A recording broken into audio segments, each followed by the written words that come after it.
The Crucifixion. When I sang that song written by composer Samuel Barber from his song cycle entitled Hermit Songs, it reminded me of the resilience and the sacrifice of early Christians in the Roman Empire persecuted for their conversion to what was then a new faith. I remember reading in a class in global Christianity at Meadville Lombard examples. By the way, I got an A in that, but that's not the point. But I remember reading examples of these early Christians taking a stand and becoming martyrs. Those who became martyrs could have saved themselves by denying who they were and who they served, but decided that it was better to die in faith and in truth than to live in denial and a lie. They were followers of Jesus Christ and followed his example of faith and commitment unto death, his crucifixion. For they believed that the ultimate sacrifice would yield to their ultimate reward. And for them, it was everlasting life. Our readings in that class revealed that even before the Roman authority arrived, the accused were indiscriminately attacked by the public in the form of, and I quote, clamors and blows and draggings and robberies and stonings and imprisonments and all things which an infuriated mob delighted in inflicting upon enemies and adversaries. It is clear that this was done not by accident, but intentionally before they even had a chance to answer for their perversions. And yet most of them stood their ground and gave their lives. The early Christian martyr sacrifice of their lives made me reflect and think, for what cause would I be willing to risk my life for? For what cause would I give up my security, my comfort, my safety for? For what are we called to martyrdom now, in this time, and in this place? In my practice, my spiritual practice, I call upon the ancestors for guidance. And instantly, the melody of Wade in the Water comes to mind. You know the song, Wade in the water, wade in the water, children, wade in the water. God's gonna trouble the water. God's gonna trouble the water. But then when we fast forward to the civil rights movement, that comes to mind too. The risks it took to bring about change. But by the later years of the civil rights movement, activists had began to realize that the waters had already been troubled. Harriet Tubman had troubled the waters by rescuing hundreds of her enslaved people into freedom like Moses and the children of Israel. Frederick Douglass had troubled the waters by saying, "What is the 4th of July to the Negro?" The waters had been troubled by Ida B. Wells and her anti-lynching crusade that almost cost her her life. It had been troubled by Walter White, who passed as white, infiltrating and spying on the Ku Klux Klan for the NAACP. It had been troubled by Rosa Parks refusing to give up her seat. The Reverend Egbert Ethelred Brown troubled the waters by creating an intentionally interracial Unitarian congregation in Harlem.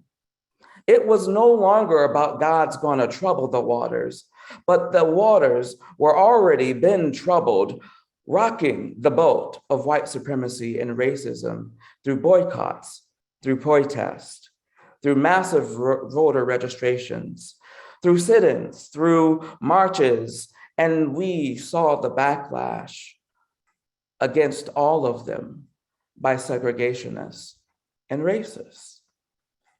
I also remember learning about the freedom singers during that time of the civil rights movement, because I wasn't there. But I learned about that. And I learned about the civil rights, the freedom singers leading those gathered in Black churches, mostly in Alabama and Georgia, with rousing songs to lift up their spirits and get them ready for what they were about to face. Peaceful, nonviolent resistance and protest met with fury, violence, and incarcerations. I've watched documentaries, not recreations like the film Selma, but cameras that recorded in real time water hoses, K-9 units, billy clubs, and many, many arrests. Kind of sounds like that quote I wrote depicting what happened to the early Christian martyrs. And then the deaths. Deaths, first outside of the protests like the lynching of Emmett Till in Mississippi, but then the brutality, the abandonment of civility upon the peaceful, and the bloodshed like on Bloody Sunday in Selma, Alabama. Even when Martin Luther King and those assembled on the Edmund Pettus Bridge, the second march, a biracial coalition, including religious leaders from different faiths, including Unitarianism, stared into the gauntlet of dogs, hoses, and billy clubs in the hands of those who were upholding racist laws, policies, and traditions. Sounds like the Christian martyrs, right? The songs went from Wade in the Water to Keep Your Eyes on the Prize, Hold On, to This May Be the Last Time. This may be the last time, children. This may be the last time. Maybe the last time, I don't know. See, because it was the last time for some of them. But the looming threat made them prepare for the inevitable. They may have to give up their lives like the early Christian martyrs. This is what they were facing. But in this time and in this place, are we called to martyrdom? A few months ago, 20-year-old Dante Wright was killed after being pulled over for having an air freshener dangling from his rearview mirror in Minneapolis. I know that there are other factors involved, but it was just 10 miles from where George Floyd was murdered last year. Upon the news of this accident, I reflected on how 4.5 years ago, I too was pulled over for having an air freshener dangling from my rearview mirror in rural Virginia. After hosting an election gathering at James Madison University that saw Donald Trump elected as president, I asked myself in that moment, as I saw the glaring lights behind me, may this be my last time. May this be my last time. As you can see, I lived. Dante died. And right after Dante's death, I looked at the air freshener dangling from my rearview mirror, even reflected on being stopped in the heartland, Normal, Illinois, with an intern who was white in the car. And he saw firsthand what it was like for me. And immediately I wanted to get rid of that air freshener for fear that what happened to Dante could happen to me. It haunts me every time I see it, but I am resolved to keep it. I am resolved to meet the risk head on. For what is life if I live in constant fear? It is such a burden. What life would I live after bowing down to fear and oppression to save my own life? I am resolved that if I am to die, I want to die living free. If I am to die, I want to die living holy, and I mean holy with a W. If I am to die, I want to die fighting for justice. I want to die marching for peace. I want to die dismantling racism and all forms of oppression with every ounce of my being. I am resolved to march just like the ones at the Edmund Pettus Bridge. But will I turn around? For the second time, Martin Luther King made the decision that day to turn around. And it brought about many criticisms. But he felt that their sacrifice that day wouldn't make a difference. So he went wisely in a different direction. But he died a few years later on a balcony of a motel. But after the Voting Rights Act was successfully passed. And now there are many efforts to reverse those same efforts instead of moving forward in progress. In this spirit, in this light, in this time, and in this place, I say right now, sick lions on me, like the early Christian martyrs. Sick dogs on me, like those in the civil rights movement, made me bleed red blood, fighting against darkened hearts. Let me be a light as Jesus is and was to many who follow him. Let me be a Black man in America. Let me be a light in this dark world with all of my Blackness, with all of my being, with all of my blood, and with all of my might. But that's me. That's for me. My calling, my struggle, my plight, my life.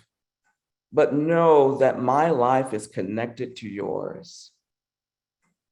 For what would you be willing to risk your life for? What cause would you give up your security, your comfort, your safety for? For what are we called to martyrdom now in this time and in this place?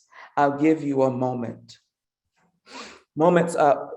Racism is detrimental to and counteracts the building of a beloved community and a beloved world. And if we can dismantle racism and other forms of oppression within ourselves and our institutions, then we can build that beloved community and create the world that we want instead of the ones that we have. Can you see a world in which all people can share an abundance of earth and protect it for love's sake?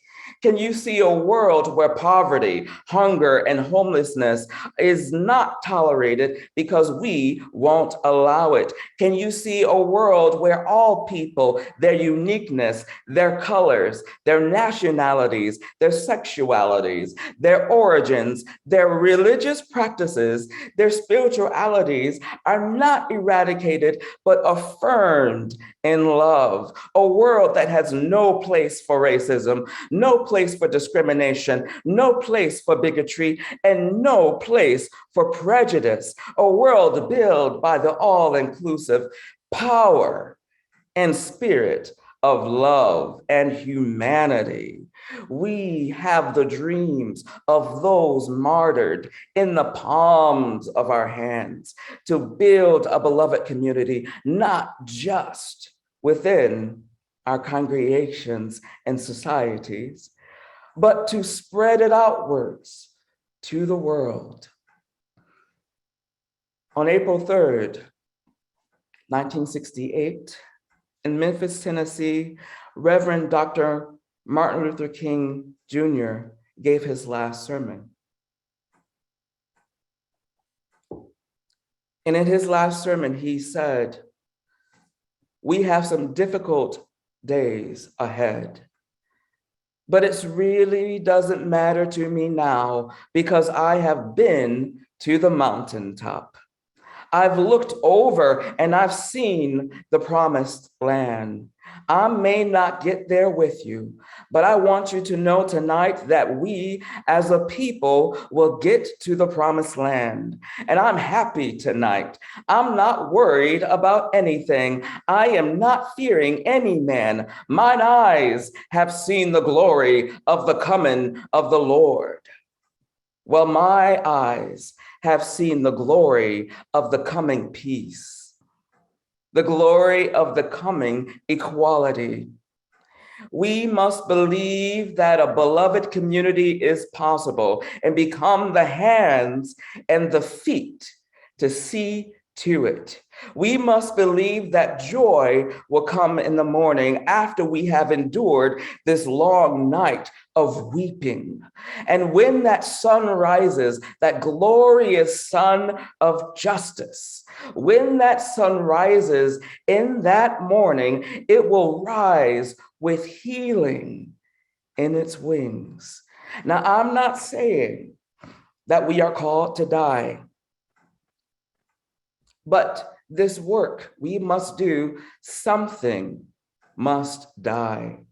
If not ourselves, then our privilege, that must die. If not ourselves, then our supremacy, that must die. If not ourselves, then our constant need and desire to accumulate more wealth and more stuff at the expense of others less fortunate, less educated, less lucky than us, that must die.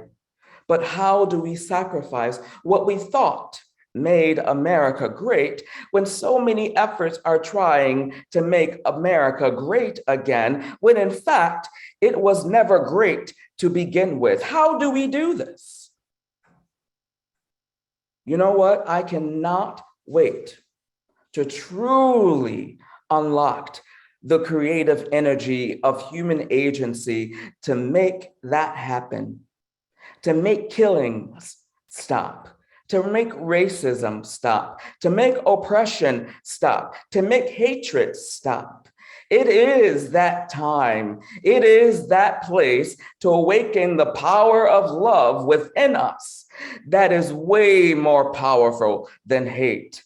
That power that is way more powerful than oppression, the power of love that is way more powerful than suppression and more powerful than supremacy. And as we move to build this better world, we must build it together.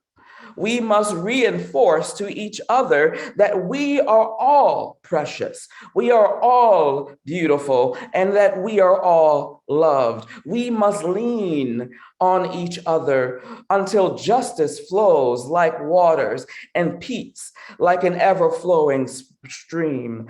And it says until, but I add, and after as well. Let the power and the spirit of love unite us and help us to get to it, see to it, and get it done together and forever. And let us all live to see that day in body or in spirit. Can I get an amen? And if we were all together, I would know, I would hear that amen, but I can feel it. May it be so. Ashe, and blessed be. For our closing words, the benediction comes from one of my mentors, the Reverend Reverend Dr. William Singford, only begun. Spirit of life and love, dear God of all nations, there is so much work to do. We have only begun to imagine justice and mercy. Let us hold fast to our vision of what can be. May we see the hope in our history and find the courage and voice to work for that constant rebirth of freedom and justice. That is our dream. Amen. And thank you.